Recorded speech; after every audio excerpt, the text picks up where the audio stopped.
C'est encore avec de la joie d'être ensemble avec vous aujourd'hui. Nous sommes arrivés au moment d'être ensemble dans cet enseignement qui porte le numéro 14. Et aujourd'hui, nous allons bien écouter un enseignement, une explication concernant le Père Yahva, ce que les gens pensent de lui, ainsi que les paroles de la vérité concernant Yahushua, ainsi que le détournement des gens par les gens de cette vérité qui a causé un grand danger sur votre chemin et sur la planète Terre, bien évidemment. Et avant de discuter de ce titre qui dit que Jésus n'est pas du tout vrai, il vous rend pécheur et vous irez en enfer, vous serez perdu en enfer. Je vais d'abord vous expliquer, je vais vous donner beaucoup de preuves pour vous dire que vous allez être jeté en enfer si vous n'écoutez pas ce salut qu'on vous donne par amour en ce moment. Et donc, je remarque tout d'abord que notre enseignement sera assez lent pour aujourd'hui, mais ce qui est important, c'est que vous connaissez la vérité, car c'est important de dire que Jésus n'est pas du tout vrai, et Jésus n'est pas du tout vrai. Il vous rend pécheur, et vous allez être perdu en enfer, selon ce titre, selon cette parole. Et donc, nous allons regarder la vérité sur cette parole pour aujourd'hui. Est-ce que c'est vraiment logique? La réponse, oui, c'est bien logique. Mais tout d'abord, je vais vous faire cette remarque. Plusieurs d'entre vous disent que nous sommes des diffamateurs. Nous n'aimons pas du tout Jésus. Tout d'abord, Élia n'a jamais fait de diffamation. Élia n'a fait que dire la vérité. Et si Élia dit la vérité, est-ce que vous allez le fauter? Si, par exemple, je vois une personne qui est en train de mourir et qui va être jetée en enfer, et j'ai les preuves pour vous le dire dans la vérité, et que c'est la vérité, et moi je vous dis que voilà la preuve que vous irez en enfer, et vous suivez les faux dieux. Est-ce que ça veut dire que Élia n'a pas d'amour? Est-ce que ça veut dire que Élia est un diffamateur? Est-ce que ça veut dire que Élia aime critiquer les gens? Même vous, vous connaissez bien que si quelqu'un est entre le danger de mort, vous allez sûrement hurler pour lui dire de revenir, car il risque la mort. C'est une réaction normale pour un humain. Et c'est une réaction normale pour Élia qui est en train de voir un esprit en train d'être jeté en enfer. Et c'est pourquoi Élia vous appelle. Je suis en train de vous voir en train d'être perdu, alors je vous appelle pour revenir. Car en vérité, c'est le diable qui détourne la vérité. Il cherche les moyens pour que vous n'écoutez pas la vérité. Et s'il trouve le moindre point pour rendre en colère les gens, il en profite pour vous rendre en colère. Voilà le plan du diable. Moi, je vous conseille d'écouter cette vérité. Au cas où ce sera la dernière heure de discussion entre nous. Et après, vous allez regretter, sinon. Aujourd'hui, l'enseignement va être assez lent. Alors écoutez bien, car je vais expliquer en détail les choses importantes pour que vous ne soyez plus trompés par ces faux dieux. Alors ne vous laissez plus être trompés.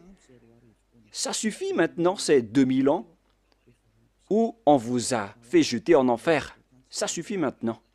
Nous allons donc maintenant entrer dans l'introduction concernant le fait de détester, de diffamer Jésus. D'ailleurs, Jésus, il est déjà mauvais car il jette les gens en enfer. Moi, je dis le danger qu'il vous a fait subir, ainsi que les tromperies que Jésus vous a fait. Nous allons commencer depuis le début. D'abord, vous allez écrire 1 dans votre prise de notes d'enseignement. En fait, Jésus vous a rendu pécheur jusqu'à aujourd'hui et auparavant jusqu'à maintenant. Voilà la question pour vous. quiconque suit Jésus, moi je suis déjà allé en Inde, en Afrique, à Togo et aux Comores. Voilà les pays que Elia a déjà visités. J'ai déjà également visité l'Éthiopie. Voilà donc les régions euh, euh, que j'ai visitées et j'ai déjà discuté avec les habitants de ces pays. Mais chacun de ces pays, dans chacun de ces pays, que ce soit les musulmans ou les faux chrétiens, ils disent toujours qu'ils sont pécheurs, surtout ceux qui disent chrétiens, alors que ce sont des faux chrétiens. D'ailleurs, le nom chrétien n'est plus correct car le faux Dieu l'a déjà pris. Donc, le nom a déjà changé car ce terme porte déjà le nom du faux Dieu, donc ce n'est plus correct en parlant du Christ qui est le Messie. Alors, les suiveurs de Jésus ont tous déclaré être pécheurs. Et d'ailleurs, le siège des catholiques romaines, vous le connaissez déjà que c'est au Vatican. Pour les protestants, c'est en Angleterre. Maintenant, c'est devenu en Amérique, car l'Amérique, c'est un grand pays. Et tous ces pays déclarent, après discussion avec eux, on leur a dit qu'ils sont avec le faux Dieu. Il faut revenir vers l'original, mais les Américains ainsi que leurs troupes, ils exigent toujours que ceux qui suivent Jésus sont toujours pécheurs. Et l'ôtement du péché n'est pas du tout possible pour eux, car sur terre, on doit trébucher, et sous le ciel, on doit être trempé. Donc, tous les propos des habitants sur cette planète Terre, ils déclarent tous que tout le monde est pécheur. Alors que selon la Sainte Écriture, Dieu n'écoute pas les pécheurs. C'est dans Ésaïe 59, 1, 2. Nous allons le lire ensemble. Ésaïe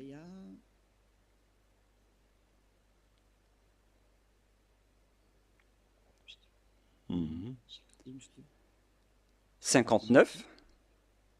Ésaïe 59, 1, 2. Voilà. Ésaïe 59, 1 et 2. Vous pouvez suivre à travers l'écran. Non, la main de Yahva n'est pas trop courte pour sauver, ni son oreille dure pour entendre.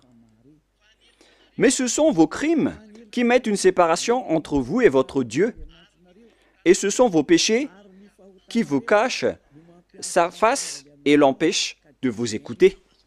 Selon donc la Sainte Écriture, il est directement dit que Dieu n'écoute pas les pécheurs. Même les prophètes l'ont déjà dit, que le Dieu d'Abraham n'écoute jamais et ne veut jamais écouter les pécheurs. Le Dieu d'Abraham déclare bien qu'il n'écoute pas les pécheurs. La question qu'on vous pose, pour vous qui m'écoutez, qui vous a écouté pour vous qui croyez être des fidèles ou des croyants alors que vous êtes toujours pécheurs? Qui vous a écouté? Vous voyez maintenant le grand danger pour votre esprit après votre mort. Et moi, je ne suis pas là pour sauver votre chair. Votre chair, il n'y a pas de problème avec lui car après la mort, elle va redevenir poussière. Mais si Élia vous parle, c'est pour sauver votre esprit, pour être en vie éternellement. Et si vous voulez sauver quelque chose, ne sauvez jamais votre chair qui va redevenir poussière, sans solution, car elle est déjà condamnée à mort. Si vous voulez sauver quelque chose, il faut sauver celui qui peut vivre éternellement, c'est-à-dire votre esprit. Alors sauvez votre esprit. Et la parole que je vous donne en ce moment, c'est une parole pour sauver votre esprit. Donc mettez cette parole en introduction et non pas en numéro 1. Mettez en introduction d'abord car je vais vous expliquer en 1, 2, 3, 4 parties après. Il faut noter que c'est une introduction d'abord. Alors ici la parole est bien claire en disant que les malfaiteurs ainsi que les pécheurs, Dieu ne les écoute jamais. Cette parole est confirmée dans le prochain livre, dans 1 Jean. C'est dans 1 Jean, nous allons voir, pour la gloire de mon cher Père Yava et de mon cher Yahushua, c'est dans 1 Jean, chapitre 3, versets 5 et 6. Vous pouvez directement afficher, même si l'écriture est un peu petite. Or, vous le savez, il a paru pour ôter les péchés, et il n'y a point en lui de péché. Quiconque demeure en lui ne pêche point. Quiconque pêche ne l'a pas vu et ne l'a pas connu. Ici, donc, la parole de Dieu précise bien que quiconque pêche n'a jamais vu ce Dieu et ne l'a jamais connu. Vous ne l'avez jamais vu et vous ne l'avez jamais connu. Vous voyez bien que c'est un grand danger. Alors que Jésus ou Jesus, il vous a toujours enseigné que tous ceux qui sont avec lui sont pécheurs et ne sont jamais ôtés de vos péchés. Et d'ailleurs, il vous a encouragé en disant que Dieu vous comprenne en tant que Dieu. À quel moment Dieu comprend les pécheurs? Ici, il dit bien que quiconque pêche ne l'a pas vu et ne l'a pas connu. C'est-à-dire que c'est un grand danger. Un grand danger. Vous devez hurler en disant que votre chemin est en danger.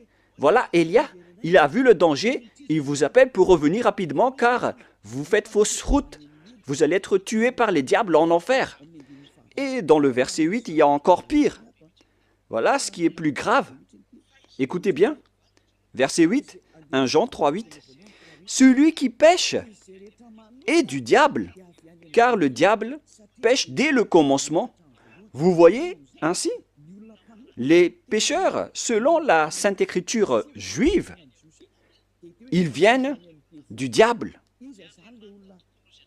Qui est alors le Dieu que vous avez adoré et qui vous a rendu pécheur? Voilà le danger pour vous. Vous devez être conscient. Vous qui êtes toujours pécheur, et vous insistez toujours à rester pécheur. Vous pleurez d'être des pécheurs non méritants. Vous cherchez toujours les moyens à rester grand pécheur, selon vos propos. Alors que la parole dit ici que ces genres de personnes viennent du diable. Alors, pourquoi pas Élia ne va pas se lever pour vous dire, en voyant ce grand danger, que Jésus ou Jesus vous fait subir? Pourquoi Élia ne va pas parler? Est-ce que Élia sera fautif en vous disant d'écouter cette parole? Car vous êtes sur le point de mourir. Et je vous ai donné la preuve. Est-ce que Élia serait fautif? Si vous étiez à ma place, vous auriez dû hurler comme moi, en disant « Hé, ne faites pas ça, revenez vite !» Et comment vous dites que si je dis ça, je diffame et je n'ai pas d'amour? Comment vous osez classer ce genre de personne en une personne qui provoque la guerre? Non, non, non. Élia voit le danger pour une personne. Et si cette personne est toujours consciente, il faut toujours la sauver. Mais si elle n'est plus consciente, tant pis pour elle. Le rôle de Élia, c'est d'enseigner et de vous conseiller. Mais si vous choisissez de faire le plongeon en enfer, alors continuez votre chemin. Ça ne regarde que vous. On ne rentre plus en détail. Mais il y a encore beaucoup de gens qui cherchent le salut, y compris vous qui me regardez en ce moment. Plusieurs gens cherchent le salut et je vous souhaite d'être parmi ces personnes. C'est pourquoi je me tiens debout pour chercher les gens qui cherchent le salut, car on ne sait jamais. Peut-être, parfois et souvent, ce sont des gens qu'on ne pense pas du tout qui cherchent le salut. Alors, Élia vous conseille, ne mettez plus dans la tête que Élia est un diffamateur ou Élia fait ceci ou cela. Enlevez-vous cette mentalité du diable qui vous a fait boucher les oreilles pour que vous n'écoutez jamais la vérité.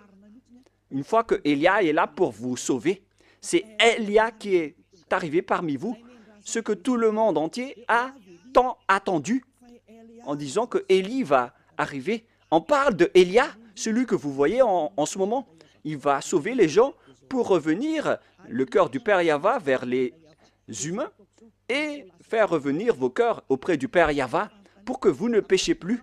La question se pose, si je détiens le pouvoir pour que vous ne péchez plus, quelle est ma faute? Répondez-moi Quelle est la faute d'Élia à ce sujet? C'est le diable qui doit être en colère contre Élia. Ça, c'est logique. Si les diables sont en colère, ça c'est logique, car Élia sauve les gens pour qu'ils ne sont plus pécheurs. Mais si c'est un humain comme vous qui est en colère, alors sachez que vous avez pris la place du diable, alors ne faites pas ça. Ça ne vous apporte pas du bien. Pourquoi vous allez haïr la personne qui cherche à vous sauver? Il faut garder le silence si vous ne voulez pas et laisser les autres être sauvés. Si vous ne voulez pas être sauvé, tant pis pour vous, mais moi je vous le déconseille de le faire, hein, car c'est mal. C'est le diable qui a des points avec le péché, mais vous n'avez rien. Alors ne donnez plus des points au diable, sauvez votre esprit pour qu'il se retourne vers son Créateur, c'est-à-dire le Père Yahweh et mon cher Yahushua. C'est l'objet de cet enseignement, en vous disant que Dieu n'écoute pas les pécheurs. Et je précise bien, la parole du vrai Fils de Dieu, il s'appelle Yahushua. Voilà l'enseignement d'aujourd'hui qui sera assez lent. Moi, je vous préviens déjà, on va passer plus de 2 heures. Alors suivez bien, ne dormez pas avant, ne critiquez pas et réfléchissez bien. Et vous allez voir que c'est vraiment de l'amour que Élia vous donne. C'est du salut, de la preuve d'amour pour vous les humains qu'il existe un être qui cherche à vous sauver. Voilà Élia, il cherche à vous sauver. Je cherche tous les moyens pour vous sauver, pour que vous seriez délivrés des chaînes de ces diables qui iront en enfer. Vous allez être déchaînés de leurs mains pour que vous buvez la joie illimitée et sans cesse. Et si vous allez dire, mais on est déjà en joie, oui, vous avez de la joie. Mais vous connaissez toujours que ce n'est pas la vraie joie que vous avez. Vous pensez que ce sont les riches qui sont vraiment dans le bonheur et en joie, alors que vous voyez bien que les riches cherchent toujours le bonheur, même s'ils ont déjà des milliards de dollars entre les mains, ils ne se consolent jamais. Ils cherchent toujours plus d'argent, c'est-à-dire que le bonheur n'est pas du tout dans l'argent. Les milliards de dollars ne donnent pas le bonheur et de la joie. Même si vous avez tout, vous n'avez pas la joie, car pourquoi vous cherchez toujours à augmenter vos richesses? Mais lorsque vous ne péchez point, vous avez vraiment la joie illimitée. Et c'est ce que les gens en Yahushua possèdent, qu'ils ne veulent jamais abandonner, car ils vivent dans cela. Et c'est la joie des gens ôtés des péchés que Élia vous partage. C'est ça le vrai bonheur. C'est la personne qui ne pêche plus qui est la plus en paix sur cette planète Terre. Et si vous voulez avoir le bonheur et la paix, alors ne péchez plus et suivez Élia. Car Élia a été envoyé par Yahushua. Il est l'ambassadeur de Yahushua. Nous allons donc voir la parole du vrai Créateur, le Fils du vrai Créateur, Yahweh. Et le nom de son Fils, c'est Yahushua. Je vais encore vous les expliquer, le nom du Père Yahweh et Yahushua. Mais nous sommes encore dans l'introduction, même si c'est assez lent. On doit partir de là pour tout voir. On va voir donc la parole du Fils du vrai Créateur. Et le nom de son Fils, c'est Yahushua. C'est dans Jean chapitre 5, à partir du verset 14, si je ne me trompe pas. Jean 5, 14. Depuis, Yahushua le trouva dans le temple et lui dit, « Voici, tu as été guéri, ne pêche plus, de peur qu'il ne t'arrive quelque chose de pire. » Lorsque vous êtes bien avec ce vrai Dieu, alors répétez cette parole. « Ne péchez plus, car tu as été guéri déjà. Et si tu commets encore des péchés, le pire va t'arriver. » Cette parole est bien claire. Donc, quiconque pêche et qui revient toujours dans le péché, le pire va lui arriver. Et regardez dans votre propre vie, qui devient de plus en plus mal. Même les riches, ils ont toujours une mauvaise vie. Et plus leur richesse augmente, plus leur folie et leur mauvaise pratique augmentent.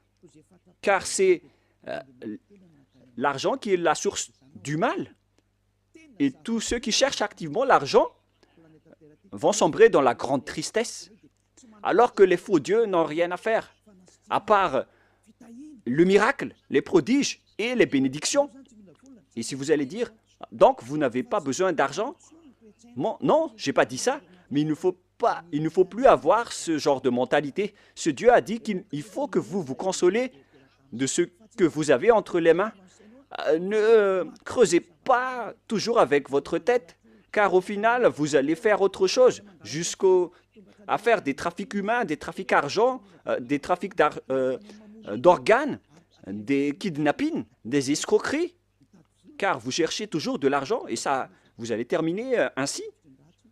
L'argent, c'est la source de tout le mal. Il faut se consoler de ce que vous avez. Voilà la meilleure situation.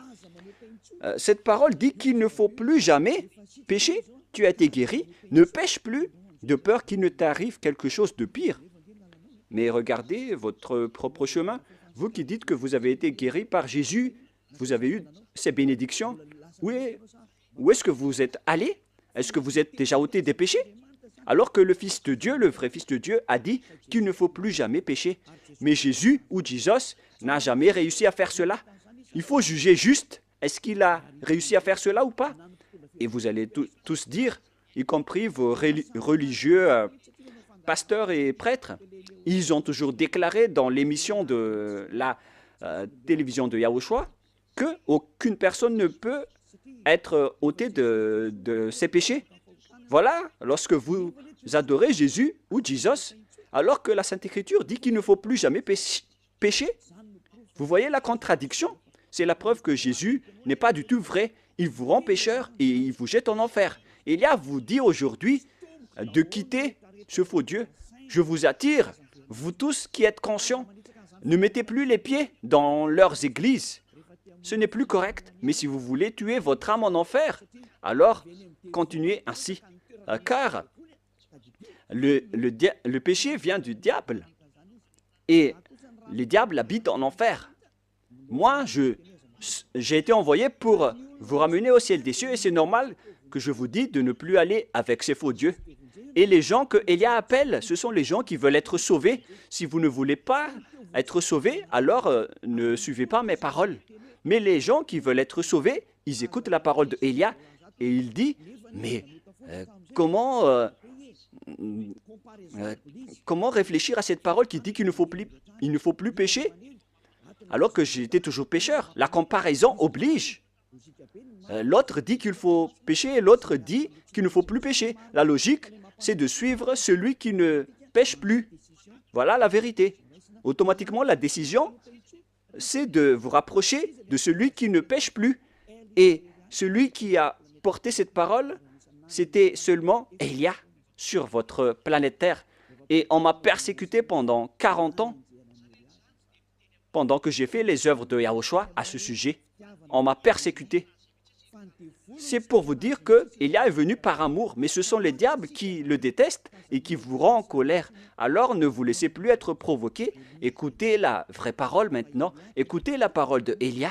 Élia est arrivé pour vous sauver, pour vous donner la joie éternelle, pour que vous reveniez vers votre vrai Créateur qui s'appelle Yahushua.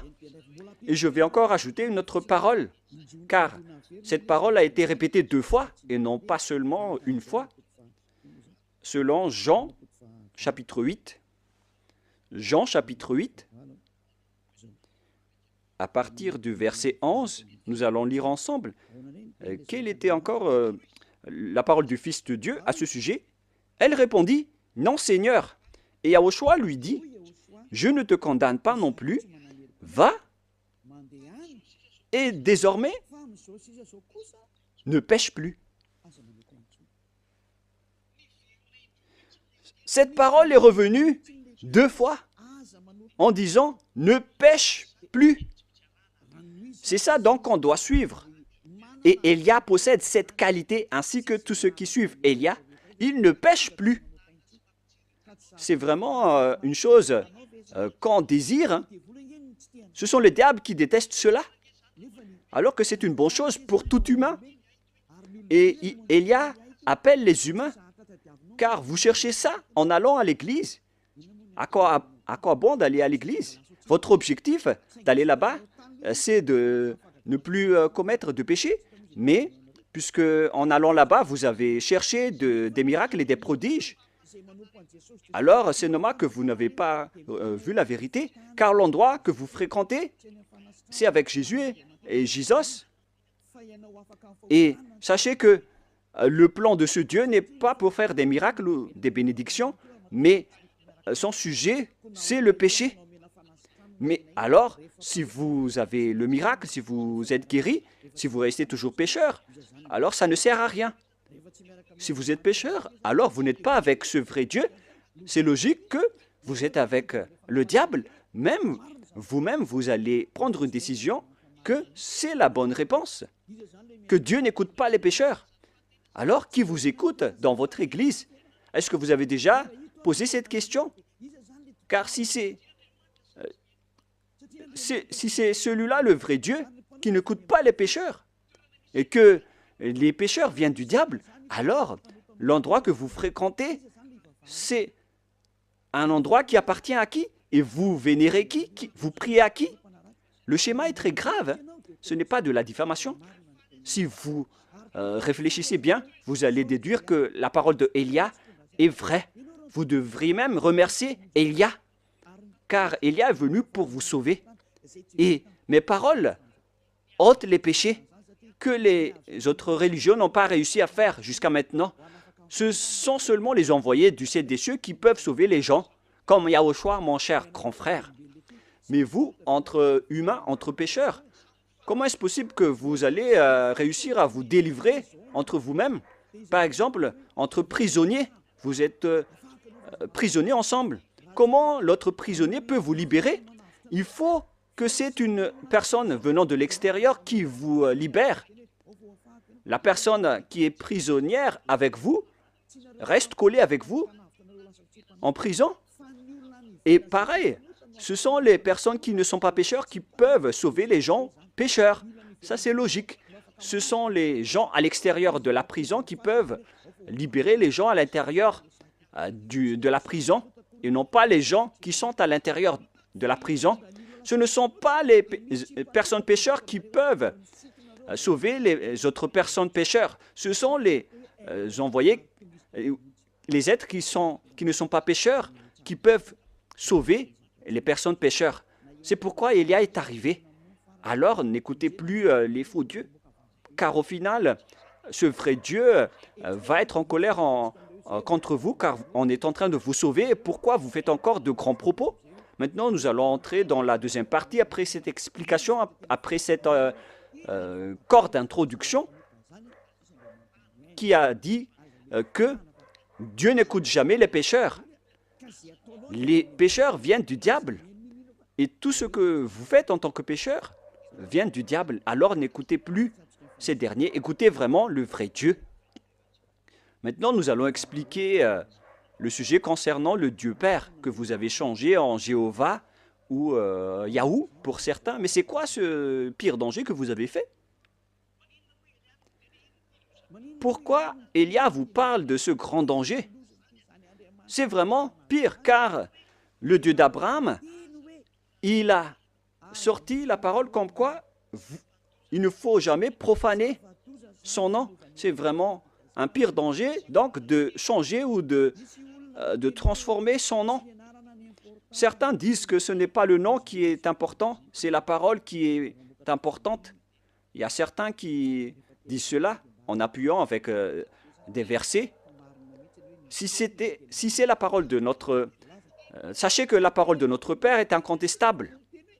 Et c'est d'ailleurs sa parole qui a dit qu'il ne faut pas profaner son nom. Alors c'est la parole elle-même qui a priorisé et qui a privilégié le nom. Si on va lire le livre d'Ésaïe,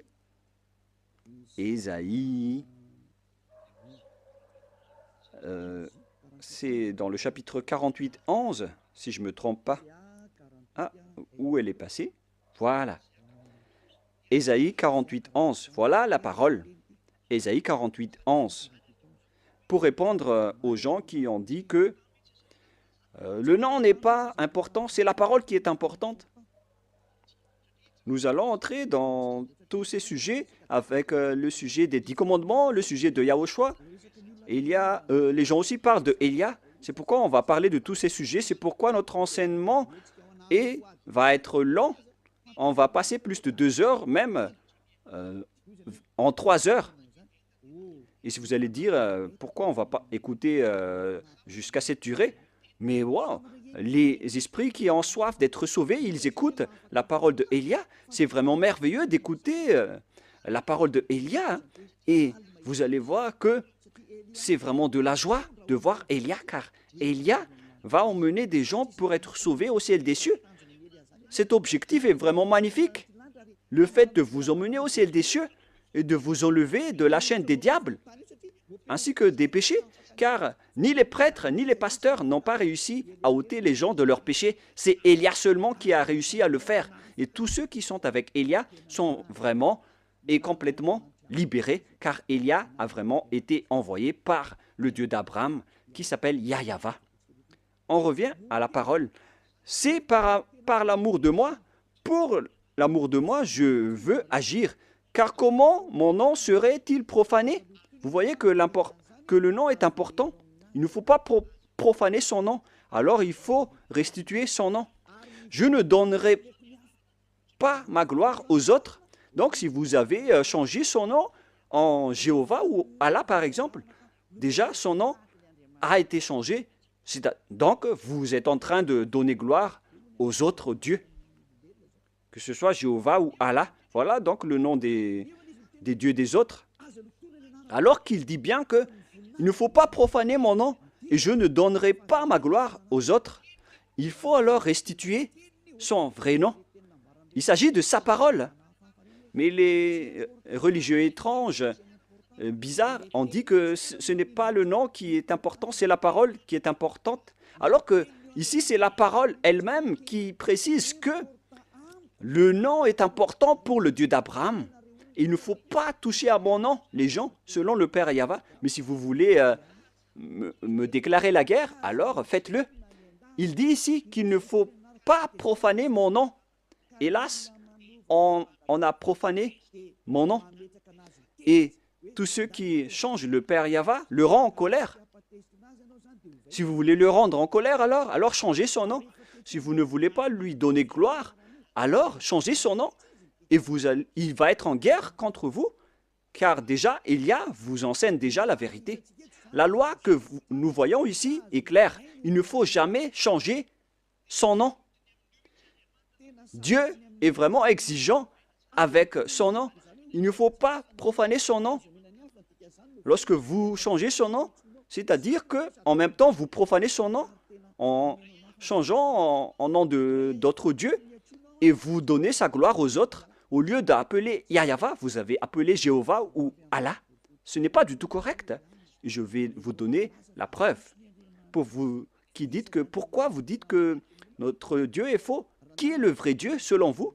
Vous devez lire dans votre Bible, dans la préambule, dans la Bible catholique romaine, dans la préambule, dans l'introduction, il est écrit que la Bible, l'Ancien Testament ainsi que le Nouveau Testament a été traduit depuis la langue hébreu ancienne ou moderne. C'est-à-dire que si vous voulez regarder la Sainte Écriture, il faut regarder à travers dans la langue ancienne hébreu ou juif.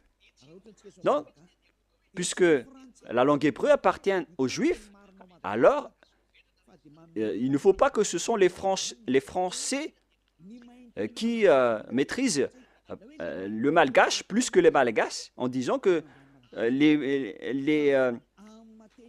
meilleurs en malgache, ce sont les Français, ou les meilleurs en français, ce sont les Anglais. Ce n'est pas logique. Il faut que ce sont les propriétaires de la langue qui prouvent quel est le nom de leur Dieu. C'est pourquoi on doit regarder le Sefer Torah. Et le Dieu d'Abraham, c'est le Dieu d'Abraham, est donc le Dieu d'Hébreu, car Abraham est un Hébreu. Nous allons d'ailleurs rechercher ce verset. Voilà. C'est dans Genèse 14, 13. Vous pouvez directement afficher. Genèse 14, 13. Un fuyard vint l'annoncer. Genèse 14, 13. Un fuyard vient l'annoncer à Abraham, l'Hébreu, celui qui habitait parmi la chaîne de Mamré, l'Amorin, frère d'Escol et frère d'Aner. On voit bien ici que Abraham est hébreu. Donc, si vous voulez voir le nom du Dieu d'Abraham, il faut donc revenir vers la langue hébreu ou la langue juive. C'est vraiment logique, après cette parole, de sortir et de lire le livre hébreu, le livre juif, qu'on appelle le Sefer Torah. Le Sefer Torah, ce sont les livres écrits par les sophères, c'est-à-dire les écrivains. Les Sephers, ce sont les écrivains de la Torah. C'est pourquoi on appelle le livre Sefer Torah. Le Sefer Torah parle donc, dans la langue juive, le nom de ce Dieu. Et Élia possède le Sefer Torah. Et le Sefer Torah de ces Juifs a été fait par succession d'héritage. Et au final, ils ont été écrits par les scribes à l'époque de Néhémia, d'Esther. Et au final, on a vu aussi l'époque des Maccabées. Ce sont tous des écrivains qui se sont succédés. Et on appelle ces écrivains les Massorètes ou bien les Massoras. Ce sont donc les porte-paroles, des porte-paroles qui ont écrit les livres après les anciens livres qui ont été détruits. Donc, parmi les Juifs, il y a des intellectuels qu'on appelle les Massoras ou les Massorètes. Dans le Sefer Torah, dont ils ont écrit le Sefer Torah, et le plus ancien se trouve vers moins 200 avant l'an 0, alors que la parole qui a été écrite en moins 200 existait déjà vers moins 1000 ou moins 2000, c'est-à-dire à l'époque d'Abraham. Je vais vous montrer toutes les paroles à ce sujet en langue hébreu. Donc, si on veut regarder le nom, alors on ne doit pas le regarder en Angleterre ou en Amérique. D'ailleurs, les chercheurs mondiaux, les chercheurs dans ce monde ont déjà trouvé l'appellation de ce Dieu jusqu'à aujourd'hui. Et tout le monde connaît que l'appellation du nom de ce Dieu vient de Yod, He, Vav, He.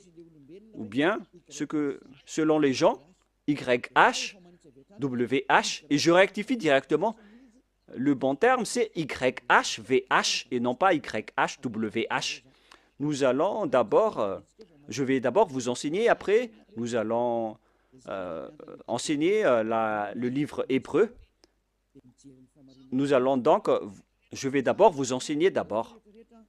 Tout le monde connaît ces lettres avec Yod, He, Vav, He. On parle du tétragramme selon les intellectuels, les docteurs et les professeurs. Mais ce qui est étonnant, c'est qu'il ne sait rien le lire. Où sont passés les doctorats et les professorats des théologiens? Sachez que les pécheurs n'ont pas été autorisés de connaître la vérité, car les pécheurs n'ont jamais vu et n'ont jamais connu ce vrai Dieu. C'est logique, donc ils ne connaissent rien. Ils doivent attendre Élia pour enseigner. C'est pourquoi on entre dans l'enseignement. Comment on lit ceci? Voilà le Yod. Les Juifs lisent de droite à gauche. Voilà donc le Yod. Voilà le He, selon eux. He ou H. Et celui-là, c'est un V, selon eux. V. Vav, selon eux. Vav. C'est-à-dire V-A-V.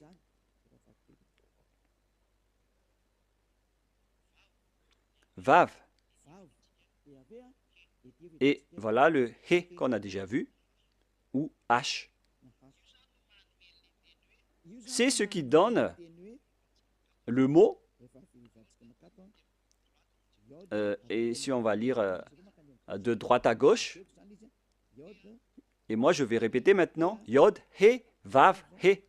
Comment on lit ceci? Et certains disent, comment on lit ceci? Voilà la question. Et les gens disent qu'on ne peut pas le lire, personne ne peut le lire. Non, non, non. Il y a vraiment une appellation correcte à ce sujet. Il a dit que quiconque appelle le nom de Yahva sera sauvé. C'est dans le livre de Joël, si je ne me trompe pas. Celui qui appelle le nom de Yahva sera sauvé. Alors il faut appeler ce nom. C'est ce que ça veut dire. Nous allons voir cette parole. Car moi, je vous donne toujours les preuves. Nous allons devoir rechercher un peu.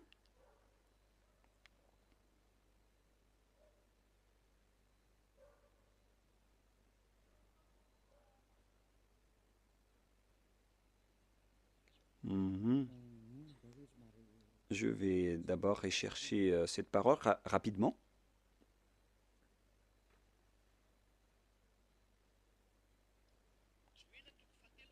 Joël chapitre 2, verset 32. Vous pouvez déjà afficher. Joël 2, 32.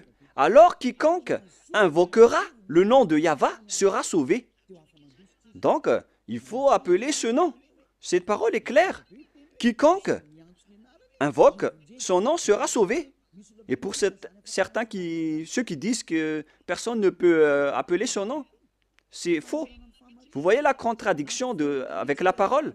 Ils ont caché la vérité et ils ont caché le nom pour que les gens appellent toujours Jéhovah ou Allah, pour qu'ils n'appellent jamais le vrai Dieu. Voilà le plan du diable pour détruire les gens. Vous méritez d'être sauvés et accepter d'être sauvés. Vous voyez maintenant que ils contredisent toute la vérité. Alors que pourquoi vous appelez Allah ou Jéhovah? C'est-à-dire qu'on peut invoquer le nom de Dieu. Et voilà la vérité. On peut invoquer le nom de Dieu, mais puisque vous avez changé le nom original, donc c'est normal que vous êtes resté dans le péché. C'est normal aussi que Élia est revenu pour faire revenir le nom original. Et c'est le vrai nom que Élia a restitué. Élia est arrivé pour vous sauver. Revenez vers la vérité. Nous voyons donc qu'on doit l'invoquer.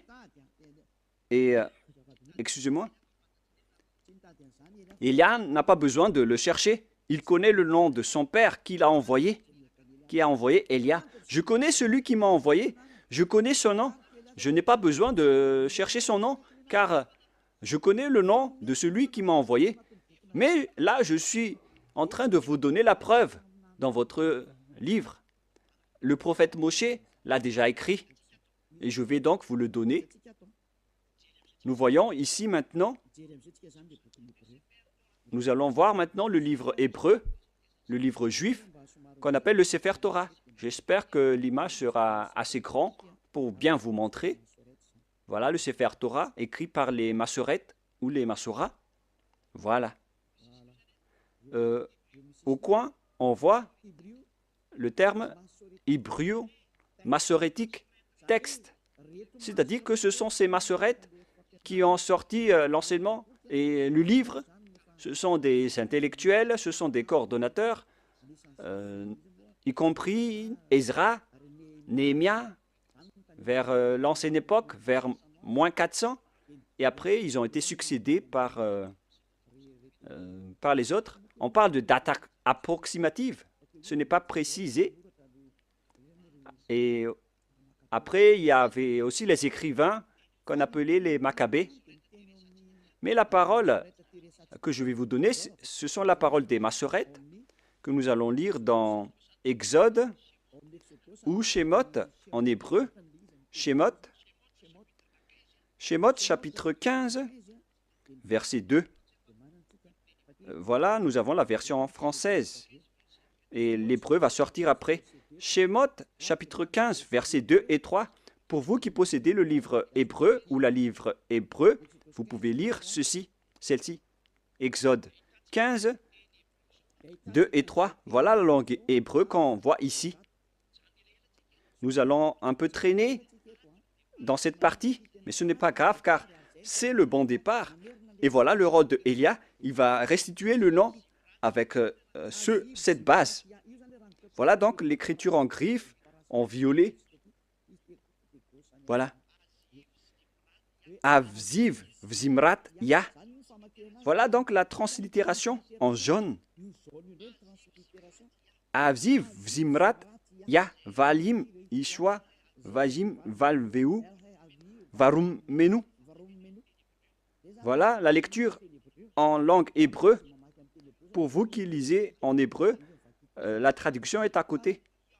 Je répète bien. Aziv, Vzimrat, Ya, Valish, Lin, Yash, Elu, El, Avi, Varum, Enu. Voilà donc la lecture en hébreu. Et nous voyons l'expression Ya. Voilà le nom du Dieu hébreu. Ya. Le voilà. Et nous allons voir la lecture selon eux. On l'appelle, on le prononce Ya. Y-A-H. Voilà, si vous voulez bien regarder. On le prononce Y-A-H. On va l'agrandir un peu. Je vais cliquer et ça donne Ya. Yod, He. On le prononce Ya. C'est pourquoi, lorsque nous sommes revenus vers l'original, vous voyez bien que Yod et He se prononcent Ya. Et nous allons revenir vers l'original pour dire Avzi, Vzimrat, Ya. Voilà. Et si on le lit, il y a la version anglaise qui dit que c'est Ya qui est ma force et le sujet de mes louanges. C'est lui qui m'a sauvé. C'est lui donc qui m'a sauvé. Pour ceux qui connaissent l'anglais, ce n'est pas grave. Je vais le traduire à mon niveau, mais ce n'est pas loin.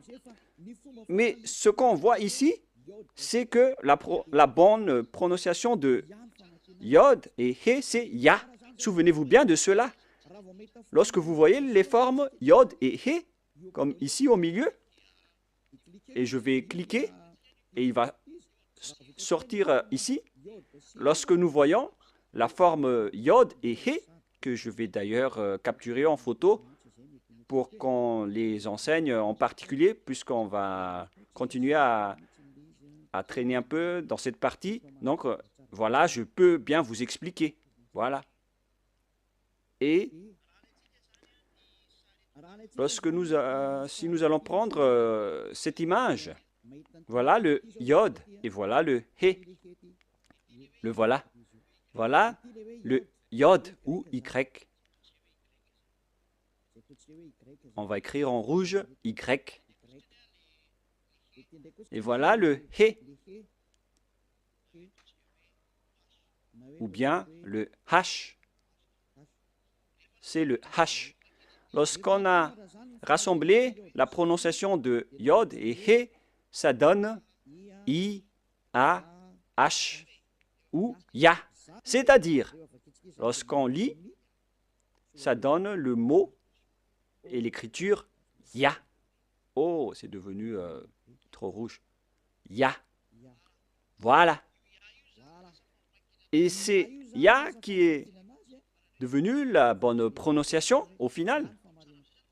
Donc, souvenez-vous bien que lorsque vous voyez les formes Yod et He, alors la prononciation c'est Ya. Il ne faut plus chercher loin. On le lit directement Ya.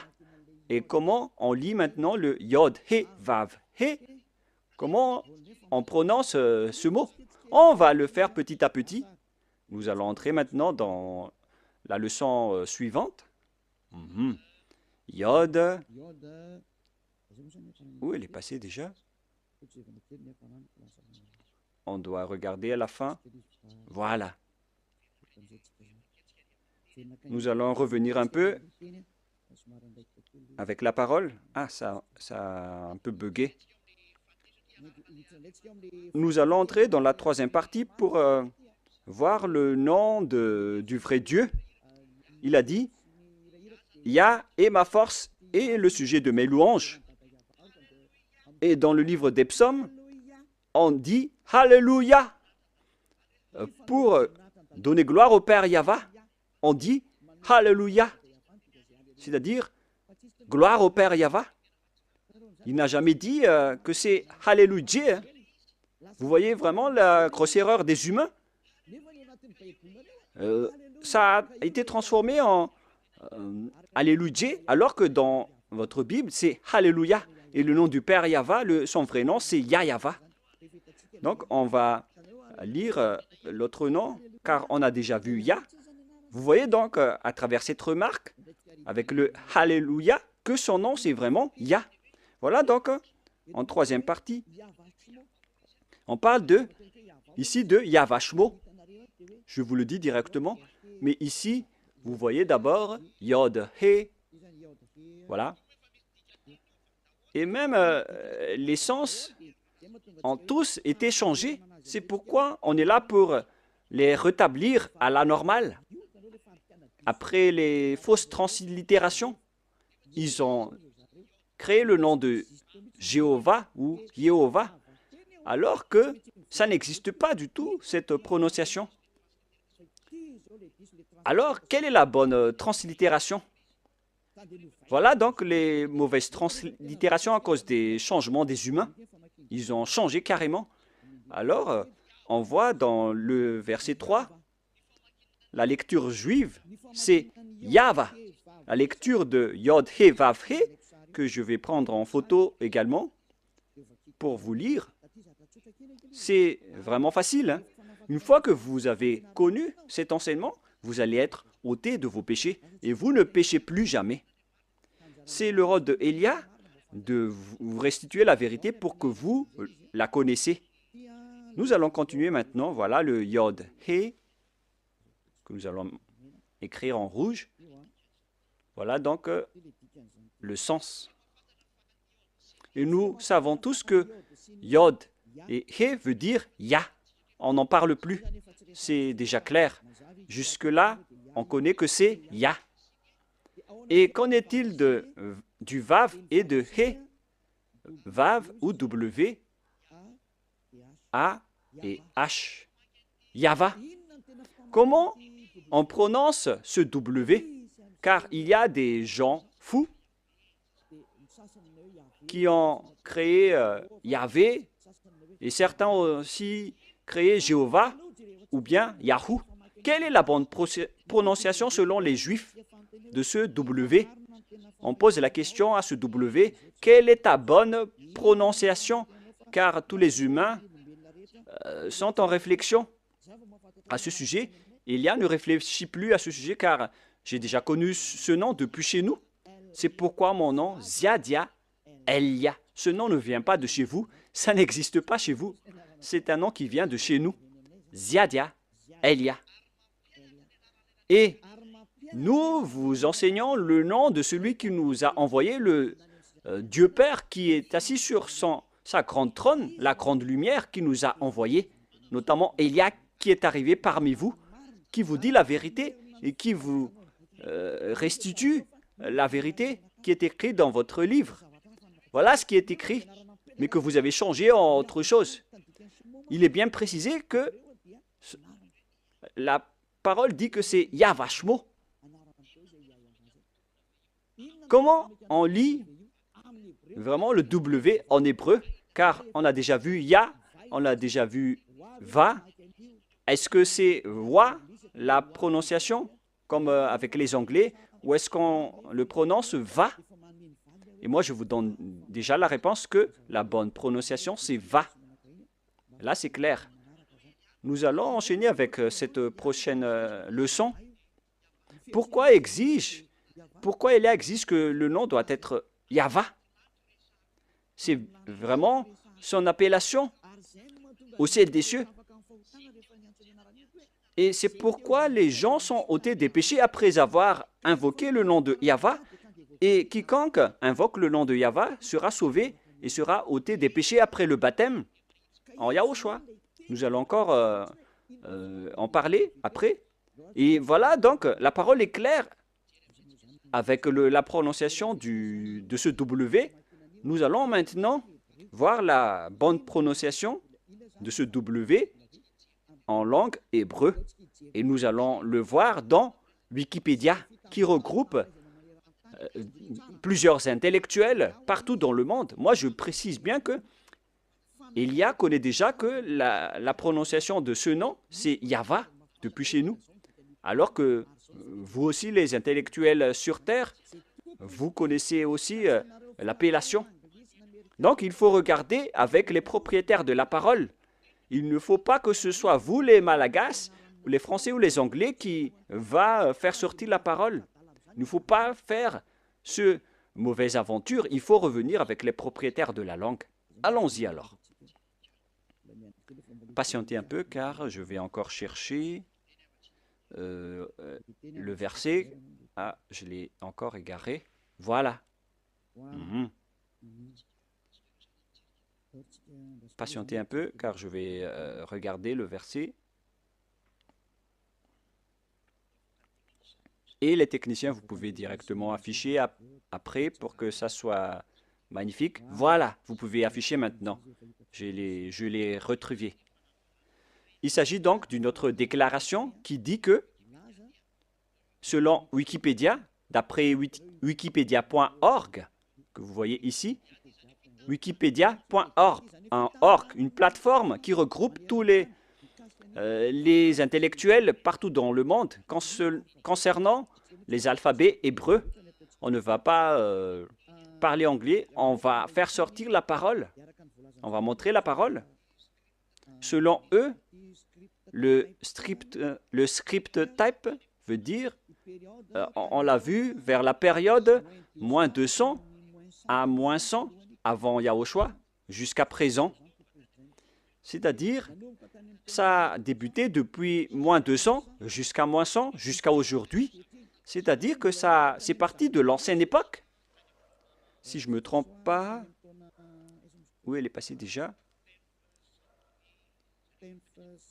C'était vers le 10th century. C'était il y a bien longtemps.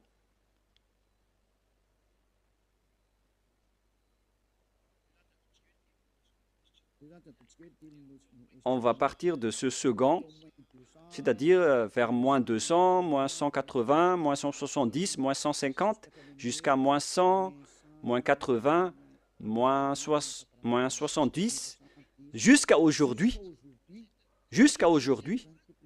jusqu'à maintenant. Voilà la parole de tout à l'heure. On va réafficher, au cas où vous n'avez pas vu. Période 50 first century avant Yahushua, jusqu'à maintenant, jusqu'à aujourd'hui. Quelle est alors la lecture hébreu de la lettre W? Car c'est W qui est écrit là, alors que ce n'est pas un W, c'est V. Est-ce que c'est clair pour ceux qui écoutent? Nous allons lire la translittération ici en bas pour ne pas perdre notre temps. Alphabet, prononciation. Et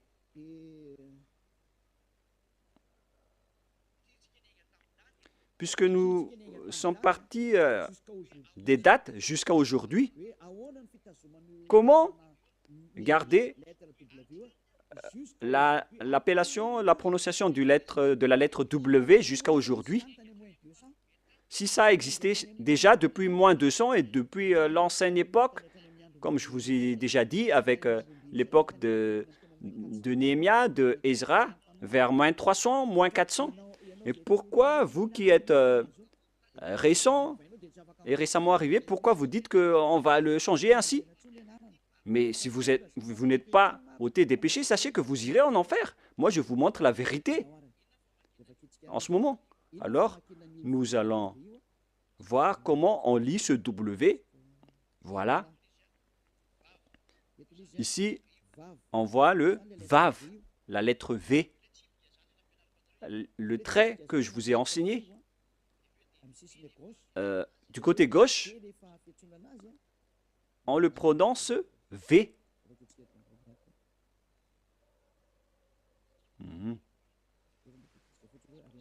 Nous allons lire jusqu'à la fin pour avoir le bonne expression. I. Et voilà le Vav, V-A-V. Je peux bouger maintenant? Je peux le bouger? On voit que c'est le Vav, comme si vous fermez la bouche. Vav. Comment on lit ceci? V comme vogue, c'est-à-dire V comme, comment on prononce vogue. Donc, la forme Vav, on la prononce vraiment en V comme vogue. Voilà donc la prononciation. Dans ce coin, on voit les prononciations. Et on voit ici que la prononciation de Vav, que ce soit en hébreu ancien ou moderne, la propriétaire de la langue ont tous précisé qu'on le prononce V. Alors ne faites pas de mauvaises aventures en disant que c'est Yahou qui est le nom du Dieu Père. C'est le diable qui a dit cela. Et d'ailleurs, vous n'êtes pas ôté de vos péchés. Vous transgressez la loi. Et si on a vu que V comme vogue se lit V, alors le Vav veut dire V. Et si certains vont dire que ça peut changer en autre chose,